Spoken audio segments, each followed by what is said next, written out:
একটা সময় ছিল যখন পশ্চিমবঙ্গের রাজনীতি ছিল একদিকেই বাঁধা।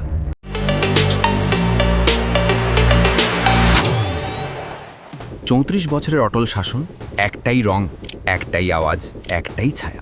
আর ঠিক সেই সময় কলকাতার এক সাধারণ মধ্যবিত্ত মেয়ে, হাতে চটি স্যান্ডেল, গায়ে সাদা নীল শাড়ি পরে দাঁড়িয়েছিল পথের মাঝখানে।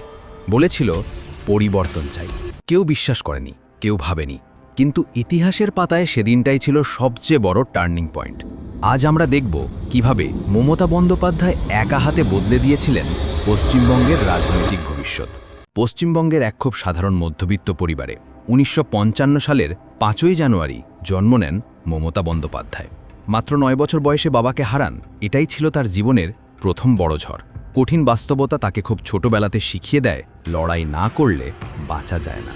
তার পড়াশোনা কলকাতার সরকারি ছাত্রজীবন, যোগমায়াদেবী কলেজ, পরে ইসলামিক ইতিহাসে মাস্টার্স। শিক্ষার পাশাপাশি ছোট থেকেই তিনি দেখতেন গলির মোড়ে রাস্তাঘাটে মানুষ কিভাবে কষ্ট নিয়ে বাঁচে। এই দেখাই ছিল সেই আগুনের শুরু, যা পরবর্তীতে রাজনীতির মাটিতে বিস্ফোরণ ঘটায়।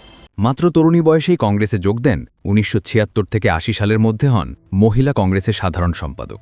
তারপর নিজের যোগ্যতায় ১৯৮৪ সালে হন লোকসভার সর্বকনিষ্ঠ মহিলা সাংসদদের একজন। সেই সময় থেকেই তার পরিচয় স্পষ্ট হয়ে যায়। তিনি ভয় পান না, তিনি চুপ থাকেন না, তিনি লড়াই করেন।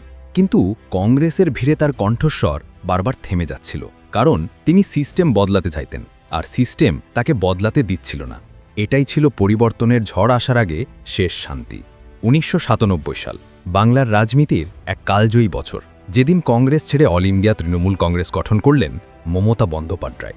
একজন মহিলা একাই নতুন দল তৈরি করলেন, একাই ময়দানে নেমে পড়লেন। এটা তখনকার রাজনৈতিক পরিবেশে অকল্পনীয় ছিল। তখনকার বাংলা ছিল ৩৪ বছরের বাম শাসনে কঠিনভাবে জমাট বাঁধা। লোকের মনে একটাই কথা, এই সরকারকে নাড়া দেওয়া অসম্ভব। আর ঠিক এই অসম্ভব কথাটাকেই চ্যালেঞ্জ করলেন মমতা। মমতা কখনোই অফিস পলিটিক্সের নেতা ছিলেন না, তিনি ছিলেন রাস্তার নেতা। মানুষের সঙ্গে মানুষের রাজনীতি করতেন। রেল লাইন অবরোধ, ধর্না, অনশন, যেখানেই অন্যায় সেখানেই তিনি। রাজনীতিতে তার পরিচয় তৈরি হয় এই জায়গায়। দিদি লড়াই করে, এই লড়াই ধীরে ধীরে রাজনৈতিক বৃত্তে কম্পন তৈরি করে।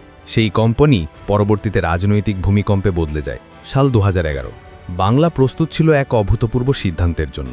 একদিকে ৩৪ বছরের বাম শাসন, ভারতের ইতিহাসে সবচেয়ে দীর্ঘ গণতান্ত্রিক শাসন। অন্যদিকে মমতা বন্দ্যোপাধ্যায়, একাই এক সেনা।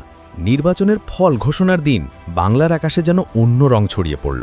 ব্যারাকপুর থেকে বর্ধমান, দার্জিলিং থেকে দক্ষিণ ২৪ পরগনা, মানুষ বলল পরিবর্তন।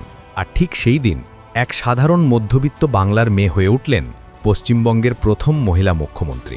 এটা শুধু নির্বাচন জেতা ছিল না, এটা ছিল একটা রাজনৈতিক যুগের পতন আর একটা নতুন ভাবনার জন্ম।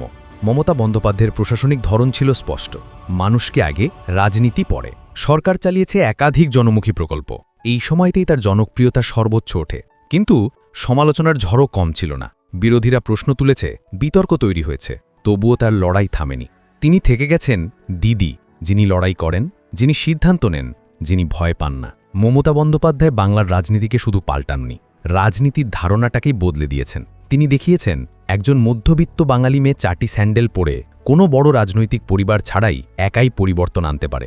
এটা শুধু একজন নেতার গল্প নয়, এটা একটা যুগের গল্প, এটা পরিবর্তনের গল্প। পশ্চিমবঙ্গের রাজনীতি অনেক নেতাকে দেখেছে, কিন্তু দিদির আবির্ভাব ছিল এক অন্য ধরনের যুগান্তকারী ঘটনা। কারণ ইতিহাস কখনোই শক্তির হাতে উঠে আসেনি, ইতিহাস তৈরি করেছে সেই মানুষগুলোই যারা লড়াই করতে ভয় পায়নি। মমতা বন্দ্যোপাধ্যায়ের গল্প সেই লড়াইয়ের গল্প, সেই পরিবর্তনের গল্প, সেই বাংলার যা আবার দাঁড়াতে শিখেছিল। ধন্যবাদ আমাদের সঙ্গে থাকার জন্য। পরের ডকুমেন্টারিতে আবার দেখা হবে।